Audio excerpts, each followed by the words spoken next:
Randy, to my eye, the advantage might be the guy looking for win number 1, Patrick-Healey. Once he got acclimated, he seemed to be able to find the pocket. Meanwhile, Parker struggled a little bit, un-Parker-like, and a little inconsistent. Jim, I have to agree with you. I think it's totally advantage Patrick-Healey. He, in my opinion, has the best line of the pocket. Parker still looks like he's fishing, trying to find the right ball, the right angle, the right combination. This guy looks like he's zeroed in. And then, of course, as soon as I say that, the 4-6-7.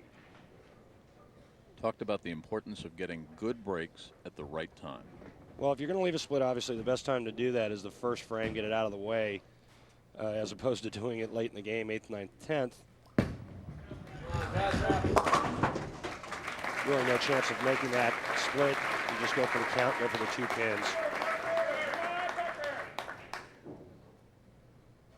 See what Parker has up his sleeve. Another ball change.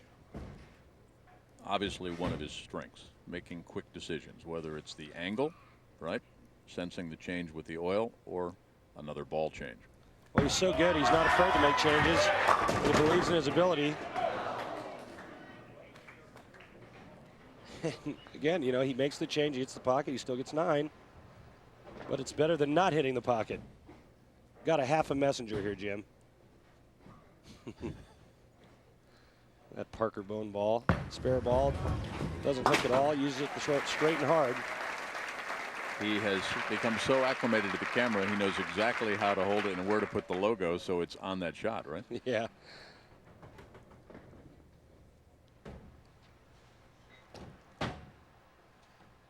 Parker did a fundraiser, Jim, December 17th with Dikembe Mutombo for a hospital in his homeland of Africa, the Republic of Congo, used to be known as Zaire. Parker went there doing some trick shots. Here's a trick shot for you. And a little curtsy at the end. Finally a smile. Watch the action of the head pin, going to go to the sidewall and just wreak havoc over there on the right side of the lane. 4 pins laying on the deck.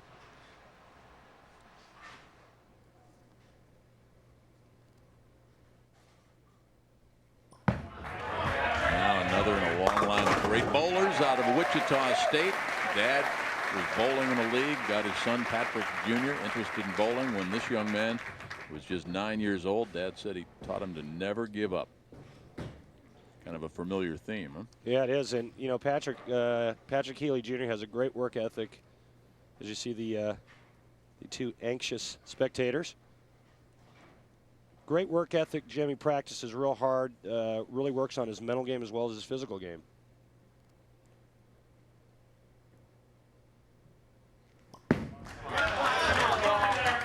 Asked him about the money, the $40,000, and he said, you know, you'll spend the money eventually, but the title, especially that first one, that one stays with you through the years. Exactly. I mean, there's a shot he wanted to make in the first frame. Comes back and makes a great shot, throws a double. You want an impressive club? Try joining this one. Yeah, that's pretty impressive there. Great Earl Anthony, number 1 at 41. Mark Roth, Walter Ray Williams Jr. Walter Ray's online at PBA.com with his thoughts on this championship match if you're logging on. Well, excuse me, Jim, Parker's made the change to probably his 4th bowling ball or 5th bowling ball of the 2 games or the 3 games that he's bowled. Maybe he's found the right one. As you can see, this ball's got a lot more surface to it. Looks like he sanded the track.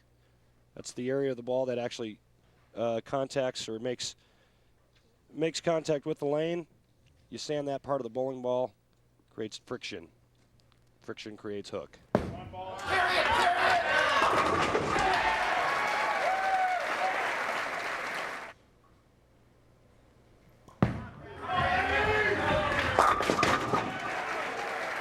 He's been so close so often, you can't help but pull for him to break through eventually.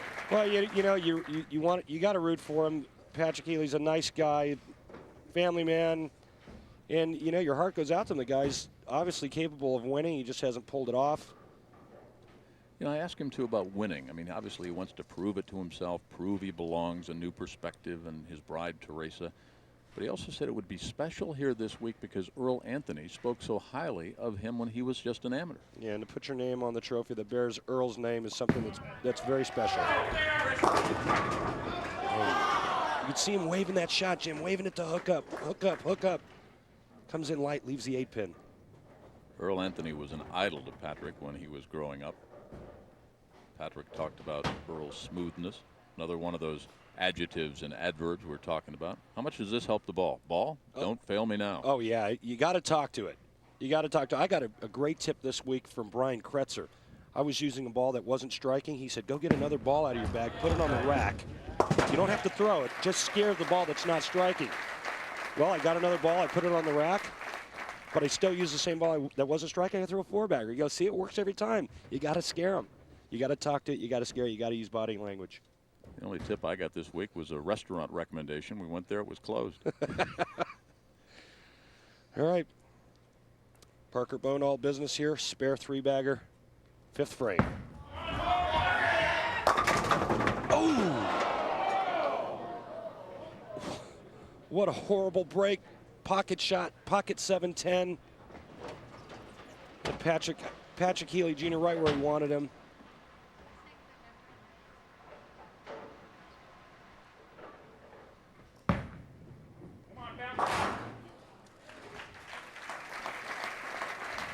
Door is open.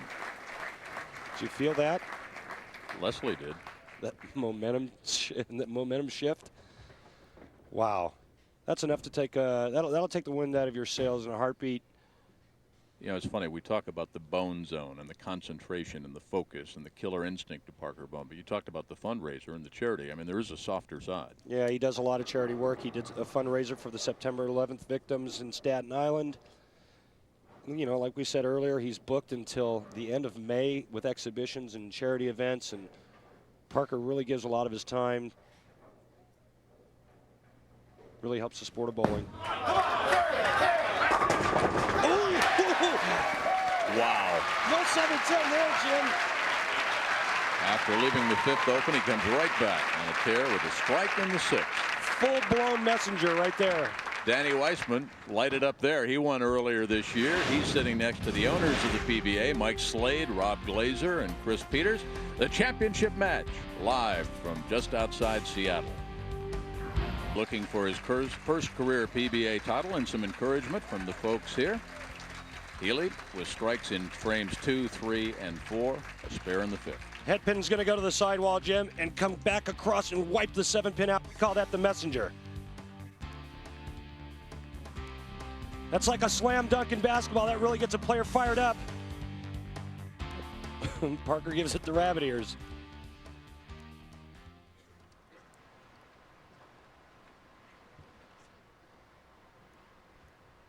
Two-pin match.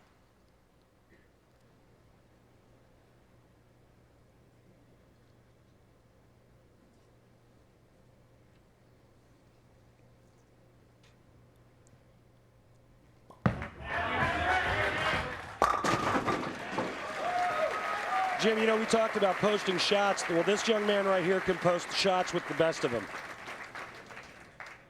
You know, he talks about him getting in his zone. He said it's happened many, many times. It's just never happened for him when he's been live on television. But he said he's handling the pressure a little bit differently this year. He doesn't get as angry at himself. He's a lot more accepting now. And his will is so strong that he figures if he makes a mistake in qualifying, if he loses a game, that he can overcome it. Well, you know, he said he thinks it's part of the plan, and if he doesn't win, he doesn't win, and when he does, it's meant to be. And right now, he's locked in, he's zeroed in, and he's doing exactly what you and I talked about at the top of the show. Flip side is when he gets out of the zone, he wants to hit the pause button, just put everything in slow motion because he's thinking too fast, and he says, that is not me.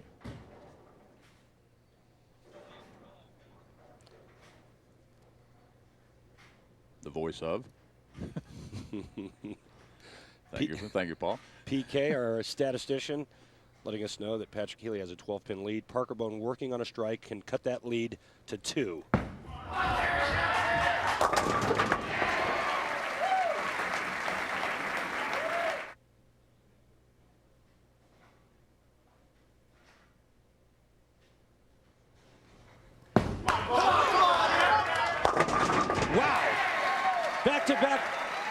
Sixers.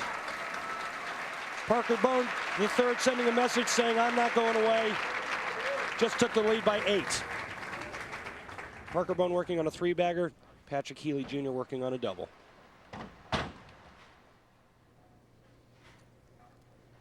You just have to put away the great ones, huh? You know, or they'll just keep coming back at you. I remember bowling Walter Ray once on TV. I said to myself, don't give this guy an opening or he'll crush you. I was fortunate enough to not give him an opening. I won. There's a good pitch there by Patrick-Healey, leaving him a soft 10. It's getting down to crunch time. The two wives sitting side by side. Teresa rooting her husband, hopefully for win number 1. And Leslie, the bride of less than a year with the Hall of Famer Parker. Asked Patrick about the legacy of Earl Anthony, and he said, simply an icon, not a bigger name in bowling. That's why winning the Earl Anthony tournament for his first would be so special for the man on your screen. Well, if he wants to win, he better strike here in the 9th frame to set up the 10th frame and hope that Mr. Bone doesn't maul through him and just keep striking.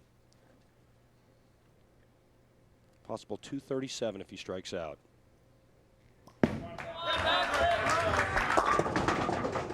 Get some light on the right lane, a little heavy on the left lane. Parker-Bohn sitting on the bench, licking his chops. He now trails by 10. Patrick-Healey does. Spare here, striking out in the 10th frame out of a 226 possibility.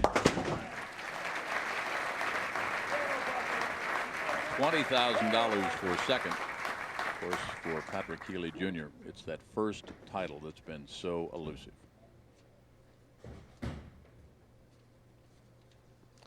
Well, Parker's in control of his own destiny. Striking out, he will shut out Patrick-Healey Jr.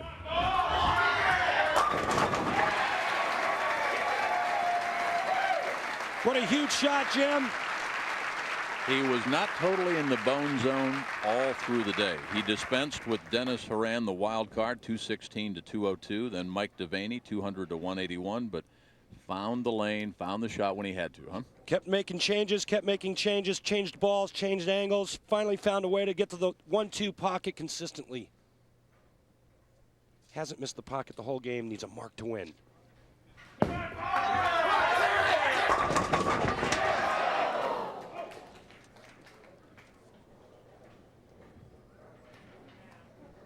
Mark here, 1 pin, he's a winner. 41 on that right sleeve right there. Number of titles won by the icon, the legend, Earl Anthony. 28 will be the PBA titles that this man has captured. Well, it's kind of ironic. He needs 1 pin, and here comes that 7 pin back out on the lane. I'm sorry, 2 pins. And here comes the 7 pin back out on the lane after him. Has his own tournament in Latham, New York. Even won that. Yeah. Not a real hospitable host. This guy's won everything except the New Jersey State Lottery. Who is now the second best left-hander of all time?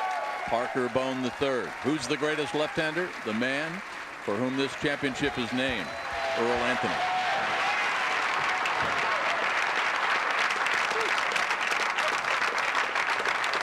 There's the final score. Patrick-Healey Jr., $20,000 for runner-up. Parker-Bohn-III, $40,000. We'll say